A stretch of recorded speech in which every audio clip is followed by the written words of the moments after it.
Hi friends, welcome to our channel Priya's creation. இன்றைக்கி டின்னருக்கு என்ன செய்ய போகிறேன்னா எக் ஃப்ரைட் ரைஸ் தான். என்கிட்ட இருந்த வெஜிடபிள்ஸ் எல்லாத்தையும் கட் பண்ணி வச்சுக்கிட்டேன். அப்புறமா வானலில் எண்ணெய் ஊற்றி முட்டையை உடச்சி ஊற்றிட்டு அதில் லைட்டாக பெப்பரும் சால்ட்டும் மட்டும் ஆட் பண்ணிவிட்டு நல்லா அதை வதக்கி எடுத்துக்கிட்டேன். இந்த மாதிரி இதை தட்டில் மாற்றிக்கிட்டு வானலில் கொஞ்சோண்டு எண்ணெய் ஊற்றி இஞ்சி பூண்டு தட்டி வச்சுருந்தால அதை ஆட் பண்ணிக்கிறேன். அது கொஞ்சம் கலர் சேஞ்ச் ஆனோடனே நான் கட் பண்ணி வச்சுருந்த வெஜிடபிள்ஸை ஒன்று ஒன்று ஆட் பண்ணி நல்லா வதக்கிக்கிறேன். வதக்கினோடனே கொஞ்சோண்டு சால்ட்டும் ஆட் பண்ணிக்கிறேன். அதுக்கப்புறமா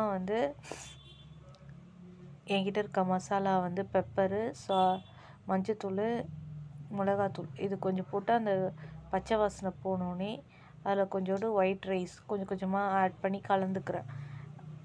நல்லா கலந்துட்டதுக்கப்புறம் கொஞ்சோண்டு தேவையான அளவு உப்பு போட்டுக்கிட்டு முட்டை எடுத்து வச்சிருந்தோம்ல அதை திருப்பி ஆட் பண்ணி நல்லா கலந்து விட்டுக்கிறேன். என்கிட்ட ஸ்ப்ரிங் ஆனியன் இல்லை, அதனால் நான் கொத்தமல்லி தான் ஆட் பண்ண போகிறேன். உங்கள்கிட்ட இருந்தால் ஸ்ப்ரிங் ஆனியன் ஆட் பண்ணிக்கோங்க. நான் பசங்க சாப்பிட்றதுனால இதில் tomato sauce soya sauce add பண்ணல. அவ்வளோதான் ஃப்ரெண்ட்ஸ், இதே மாதிரி செஞ்சு பாருங்கள். பாய்.